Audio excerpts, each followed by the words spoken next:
Welcome to the Maria Heller Show, the internet's original podcast. Since the year 2000, always ahead of the curve, always on your side.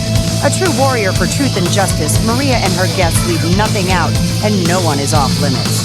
There is only one truth, the rest is lies. Sit back, enjoy the education with a true daughter of Mother Earth.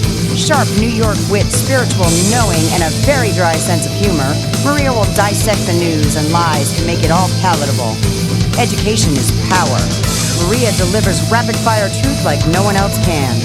Here she is, the mouth that roars, the legendary Meria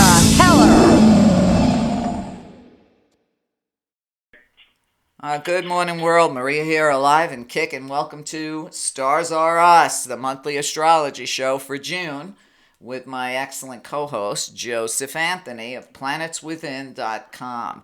Good morning, Joe. Good morning, Meria. Good morning. How are you feeling? With my hands. My son always gets a kick out of when somebody asks me that. I say with my hands. I'm doing okay. You know, I'm watching the world go by. I don't know if you saw the pulse I put up yesterday. But you know more than anybody, I guess, because we've been friends so long.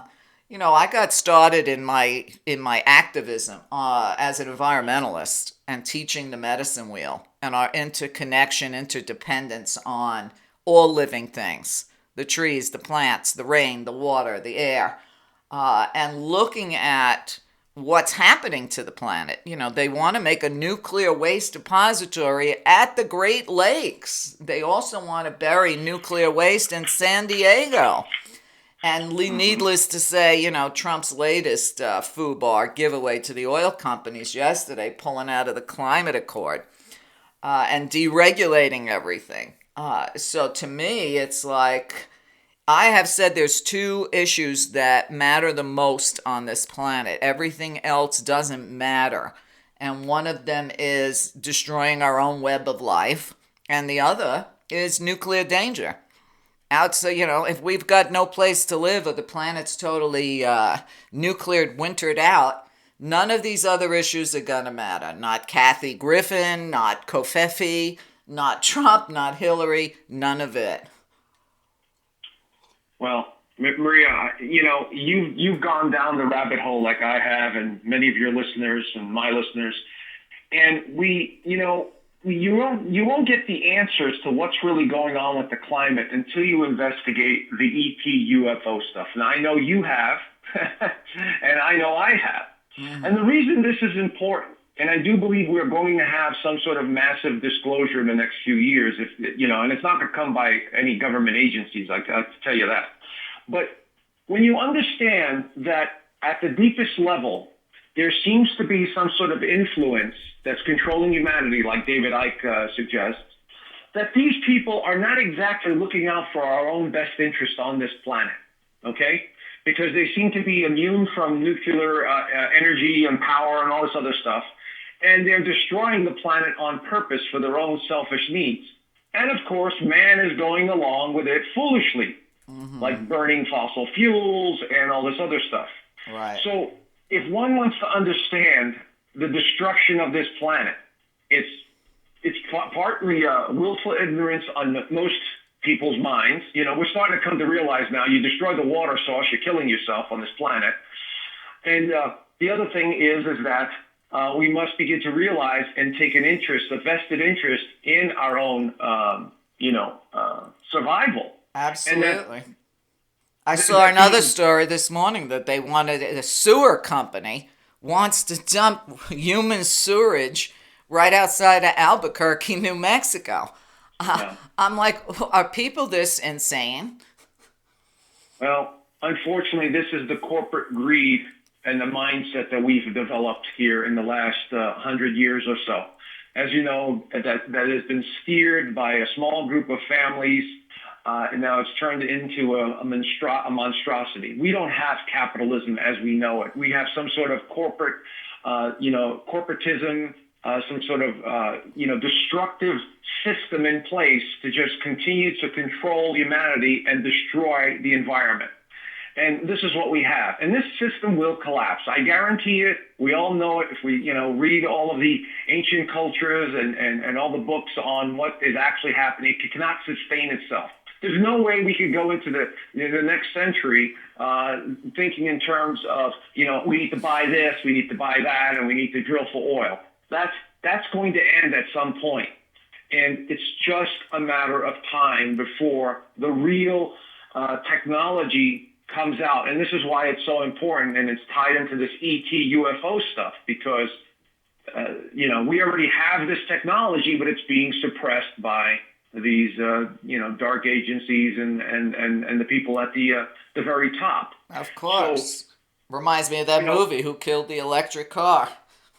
Exactly. I mean, if one wants to just look at the turn of the 20th century, we had electric, we had gas, we had steam, we had all these engines, we had all these possibilities. And the Rockefellers basically destroyed all of that, because they had interest in oil, and they dominated, and they began to buy off politicians, and they set up this corporate structures. They're one of the families that set up this criminal corporate structure. So, right. We have to, the best thing that we could do right now, and I know you and I are doing it, and many of your listeners, is to continue to expose these people. They hate it when we shine the light on them. This is what you're doing, you criminals.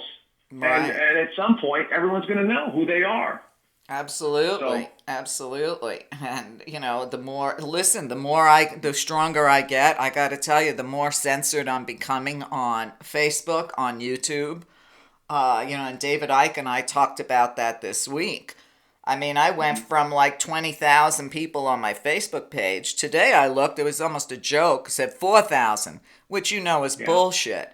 And then I had posted the show I just did with David on YouTube. They kicked it back and said it wasn't advertiser friendly. So everything David was saying about YouTube, Google is absolutely correct. And this is the other thing, is people have to make sure that they have their own website. A lot of people have given up their websites in lieu of social media formats.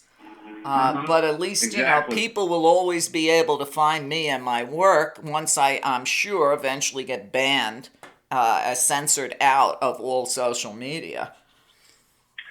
Yes, and they know that this is a problem right now, and they know Facebook and YouTube are the two biggest avenues for getting information out. And yes, absolutely, they're monitoring it.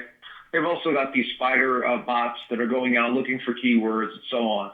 Yes, they are trying to combat the awakening, and good luck with that, because it's not going to work. Absolutely. We'll find other ways. Absolutely. We'll find other ways of getting information out. Right. Well, back in the day, I used to actually do a print newsletter and had a mailing list and sent it out. So, if the post office becomes the lucky recipient of that, I don't mind. Do you know what I mean? Sure. But, look, it's like I said yesterday in my Pulse, and I did want to let my listeners know, because a lot of them don't want to go on Facebook. I do post them at YouTube, and I never ask for monetization because I know at least they'll stay there. They can check them out there. But I had said, we're the ones we've been waiting for. And if you're going to wait for a savior, you got a long wait, okay? How long have they been waiting for Jesus to come back? So if people don't get activated right now, there will be nothing but the Hunger Games for our children. I was in conversation with some of my friends yesterday, and we're all up in years. And he said he had a conversation with a young kid, and the kid said to him, where do you think we'll be, 50 years from now or 20 years from now? And they were talking about technology. And he was saying, well, the cell phone will probably be replaced. I said, sure, he's, could be holograms. You might have a chip. I said, maybe up your ass. But I said, but the flip side of that could be the Hunger Games. You might have that technology, but you might be living in the Hunger Games. Sure. Well, again, we're creating our own reality right now. From everything that I'm seeing here, there is a shift taking place. And this is why I asked you how you were feeling this morning, because, as you know, these waves of energy are coming in right now. And we are feeling it. And boy, have I been feeling it, and so have my other friends and clients and so on. They're feeling sleepy or tired, exhausted. And I tell them, what do you expect when you have this high frequency vibration that is literally changing everything? And that's what it's doing. Right. I'm sure you've been feeling it too, Meria. Well, I'll tell you the truth. When you asked me how I was this morning, I gotta say I felt better than I have in a long time, and I feel like I'm all full of energy. Yes. So maybe I'm just a weird one, the odd man out. No, today the energy is high. No doubt about it. Right, but people have to realize, and you and I before the show, we talked about Carl Callahan's book, The 9 Waves of Creation. And I love the way he describes in the book of how we maintain this reality and how we all get the same downloads as the reality shifts to accept the reality as mass consciousness. So I was thinking maybe what we need to do is maybe really put some tin foil on our head and say we don't want that. We don't want that download. I want to stay fully aware and fully awake. I don't want to be in the mass hypnosis that's out there of insanity. I mean, I don't remember a period of time with so much insanity going on at the same time. Well, like we said, how do you control the masses? You keep them distracted and pitted against each other. So what are they doing? Exactly what we're describing here. And you're absolutely right. They know about this 9th wave. They know about what's happening in the heavens, and they're going to use it to their advantage. With false flags, with making moves to really piss people off, and so on. But there's a very interesting article that he wrote. I think it was in April, the 36-day period of the 9th wave, which is a very good article. Right. Talking about, and he gives you dates. How May 24th, where we entered this zone again, and then he gives a few other dates. And so it's actually a really good article, and people should definitely read it. But it makes a lot of sense because right around the 23rd and 24th is when this heavy, tired feeling started coming in the afternoon at the peak of the sunlight. And it just hit me like a ton of bricks. Yeah, well, I can agree with because I never ever get tired in the middle of the day, and it's very hard for me to nap. But I probably got home and done with my chores in the gym around 3 o'clock, and all of a sudden, man, I just looked at myself or I laid down and I didn't wake up till 7. Exactly, and I've done the same thing. So. I mean, it's just, and I talked to a couple of other friends, and they said the same exact thing. I had to lay down or sit down on the chair. I thought I was going to pass out. Right. Well, I did pass out. I was out for the count for 4 hours. I said, holy crap, when's the last time I took a nap? Was I 6 months old? Right. But I get, and then it passed. But people still want to believe that we're not affected by these energy waves. We're not affected by these different frequencies. We're not affected by what's moving and grooving in the atmosphere. I was reading we've got 2 black holes somehow colliding. I don't know, they said it was something like 8 million miles away from Earth. But there's a lot of action going on in the universe, whether we're aware of it or not, and we're part of it. That's right. And thank God we have some of these amateur astronomers on YouTube who have been filling in the gaps, because of course, we'll never get the information from NASA or one of these government agencies, but they've been putting out some amazing stuff to measure the input of this radiation, this photon energy, whatever you want to call it. But I find it very interesting, Meria. Have you noticed all the crop circles in the last week and a half or so? Yeah, I have somebody that sends me every one that pops up, and I think there were at least 5 this week. And it's interesting because I was talking to a friend of mine, because I've always believed that the crop circles are interconnected with the medicine wheel. And as you know, living in Sedona, obviously our government knows the powers of the crop circles and medicine wheels, because as soon as they appear in the United States, they break them apart. Right. Well, I believe that the crop circles are actually a level of consciousness, because everything is interconnected. So when these crop circles appear, someone is guiding them, and we know this because there are videos on YouTube showing orbs creating crop circles. But more importantly, I think that consciousness, that level of consciousness, is being reflected down through the channels. In other words, through the dimensions. So these beings or these orbs or whatever you want to call them is an extension of us on a higher level, which is passing along the information down to the physical plane. Does that make sense? Well, yeah. So, I mean, Sherry on Shara, I mean, she's like the orb queen. I have an interview with her. I've never seen so many orbs in my life, like what she gets on her property. And I mean, it's all photographed. It's amazing. It looks like a hailstorm. But the Native Americans, when they go into a sweat lodge and they call in the spirits of their ancestors, they describe them basically as coming in as little balls of light. mm-hmm. And I believe that the way people outside of body see us, they see us as balls of light. They don't see us as we appear in the physical. Right. So, turn on your heart light is really a good suggestion in these days, because if people don't raise their vibrations to shine, they'll be passed over. No one will see them. Do you know what I mean? Absolutely. And one of the messages I got years ago was that people need to be in environments that make them happy, including moving to places that make them happy, surrounding themselves with people that make them happy, working at things that they enjoy doing that make them happy.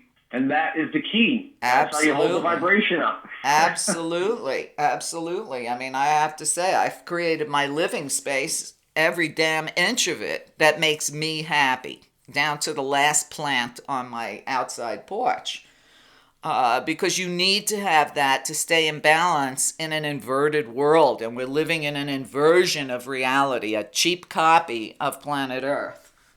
Right. And one of the things I do say to some of the people that I encounter when they start talking about news and all this stuff, I say, please turn that off, because you're being programmed and you don't even realize it.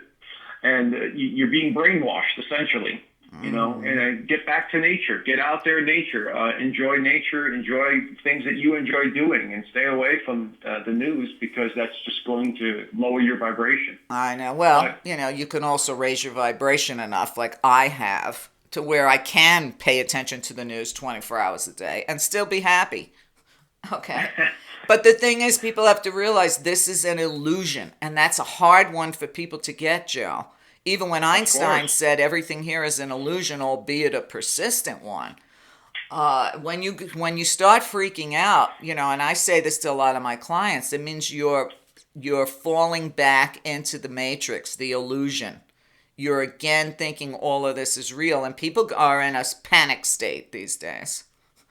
Mm-hmm. And I don't know how much of that is astrological, but we'll get into, what the hell's happening in June. But June is always a pretty happy month for me. Well, sure. It's basically the opposite energy for you, since you're a Sagittarian Capricorn. This is the beginning of you connecting with other people because of this Gemini, then Cancer energy. But this month, as I wrote in my newsletter, it's all about thinking and socializing and emotions. So get ready. People are going to be more passionate and voice their opinions and be more moody and so on. And they're going to do it in a whimsical sort of creative way because of the Gemini energy. The sun is going through Gemini. And so Gemini is a duality. And so we're also seeing through the duality too. So this should help a bit with those that are struggling with understanding themselves. To understand that what they're doing is a projection of themselves. Because like you said, everything's an illusion. Everything we do, everything we see, we're seeing it in ourselves, through our eyes, through, our senses, right, which are very limited. And so this month is all about thinking, the thinking realm, ideas, creativity, communication, the stuff that creates reality, basically. But on the 4th, we have Mars, the planet of initiation, and the warrior planet, the aggression planet, is going to move into Cancer, a water sign, a maternal, nurturing water sign. Mars does not do well in Cancer.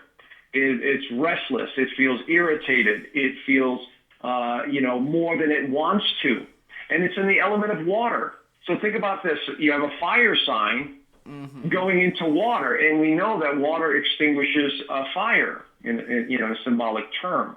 And so if it's worked if it's worked just right, you create steam essentially, but it's not a very good time for if you're an Aries or you have strong Aries in your chart or a lot of fire in your chart. This Mars in Cancer could extinguish some of your mobility and your drive and your determination. And so this is going to be a tricky month having to do with emotions. Now, if you're an earth sign or an air sign, you'll probably deal with it a little bit better because water, is not so, earth and water work well together, you see. So again, the symbolism behind all of this. But this is what we've got going on this month. That's kind of the theme. And of course, we're going into the summer solstice as well, which is the high point of the year where we have the most sunlight coming in. So it's an interesting month for sure, Meria. Absolutely. Well, Sun Bear used to say that the two most powerful days for spiritual energy hitting the planet is the winter solstice and the summer solstice. And that people should really try to connect to that energy when it's happening. If you meditate, if you do your yoga, whatever your spiritual practice is, the summer solstice is an excellent time to do it. And, really connect to that energy, because people, if they can reconnect, get your naked feet on the dirt, not on the sidewalk. Get your naked feet out in nature, on the dirt, get connected. It'll shift your perspective in nanoseconds. Sure, absolutely. And I totally agree with the solstice thing, because the Egyptians knew, they worshiped the sun god Ra and Horus and so on. This is a time of the year where we're getting bombarded by the sun's higher frequency. Now, what makes this so unique is that since we've entered the photon belt alignment and this 2012 portal, we are receiving a higher, different vibration than normal. And so my suggestion would be, in the morning when the sun's coming up, or late in the evening when the sun's going down, I think would be the best for connecting with the sunlight, or that vibration, or that energy. Absolutely. Because it won't do as much damage as if you would do it at 1 o'clock in the afternoon. Right. Right. So, well, yeah, it is that time of year where I try to be outside and watch the sunset every day. Exactly. So, but this is a month where there's an emotional component here that's very, very strong, and especially around this solstice, because we'll have other planets going into Cancer as well, like Mercury, and then the new moon, of course, a few days after the solstice. Right. And so once we enter Cancer, the passion, the desire for expressing ourselves in a passionate way definitely increases. So this is why I wrote at the end of my newsletter, be careful towards the end of the month, because we're going to have also a bit of a volatile T-square pattern, which is a stressful one, that may cause people to overreact, Right. And so it's a very tricky month, but I'd say take advantage of the creativity the first 21 days. Right. Because your mind is going to be firing on all cylinders. Now, another thing I noticed, Joe, and I don't know if you are, a lot of people are just dropping dead. Not getting sick. They haven't died from long-term illnesses, just sudden death. Yeah. And I wondered if that was somehow connected to what you talked about with Mars. Yes, but what's actually happening, since time seems to be compressing, our perception of time is compressing. We notice how fast it's going by. The moment these folks are basically, give up on their will or the desire to live, or don't have a sense of their identity anymore, and the moment they start to go in that direction, it could be in their sleep, it could be while they're driving, not paying attention, whatever it is, the moment they start doing that, guess what they're manifesting almost instantly now? Because we have this higher frequency coming in. And so there is a lot of instant gratification, or there's almost this instant creating our reality, because time seems to be compressed. And so if you have a chart which indicates a strong, desire, or not a desire, but an illness or a weak immune system, or, you don't exercise, or you have a weak heart that runs in the family, the genetics where there's heart disease and so on, this will manifest almost instantly. If you have low self-worth, and you don't know who you are and what you're doing, and you're in a terrible relationship or whatever, it's almost like you're killing yourself instantly, just saying, I don't want to be here anymore. And then you're beginning to manifest it, you see? And so that is what I see happening. Right now, a lot of Sagittarians and Capricorns are really feeling this energy because of their retrogrades that are going on and their signs, and they're not in very favorable positions. Quite a few of my clients these days have been Capricorn, and because they've been feeling this energy, and they're not sure how to deal with it. And so, but there are certain signs that are getting a brunt of this energy, and those two are definitely feeling it for sure. Well, there once again proves that I'm a freak of nature. So I'm like, okay, I'm really happy today. I feel really good today. What's going on?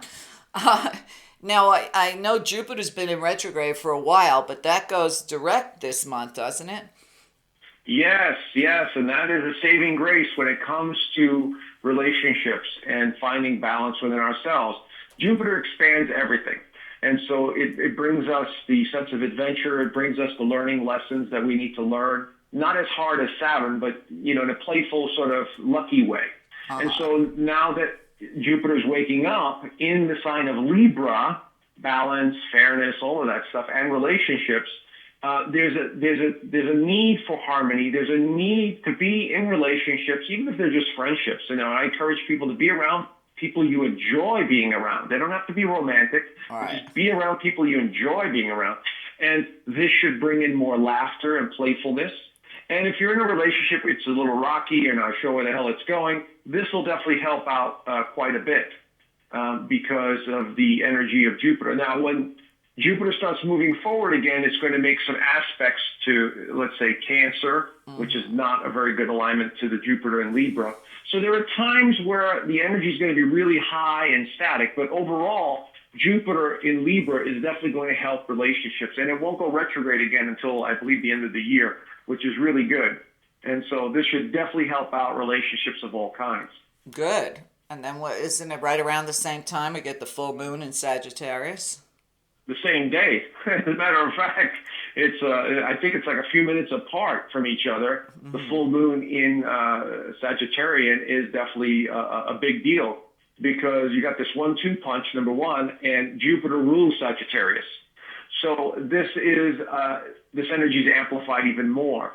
Unfortunately, there are some terrible aspects to the full moon, and that has to do with Saturn. Saturn's in the picture. Now, Saturn is the damper, the heavy energy that drags kind of things down. And so this is about, making disciplined choices. It's about, normally Sagittarian energy is enthusiastic and fun-loving and wants to get out there and play.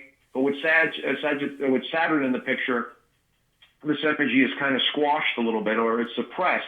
And it's also making the square to Neptune. So we're going to be getting messages, but you get mixed messages. So what am I doing? Where am I going? I'm not sure. It could be a bit of a confusing full moon, where normally it would be a fun-loving, futuristic, visionary new moon. And this time it may actually be a little bit more, okay, I need to focus. I need to be a little bit more disciplined. I need to get rid of the idea of who I am and so on and so forth. But there is one positive alignment to this full moon, Meria, and that is a aspect to Uranus, unpredictable, brilliant, insightful Uranus. And so look for major ideas, just insights that come in out of nowhere. The dream state's going to be really important because we're having visions. But I would just suggest to everyone, meditate. Right. Meditate a couple of days up to this full moon and go, universe, higher consciousness, show me what I need to see.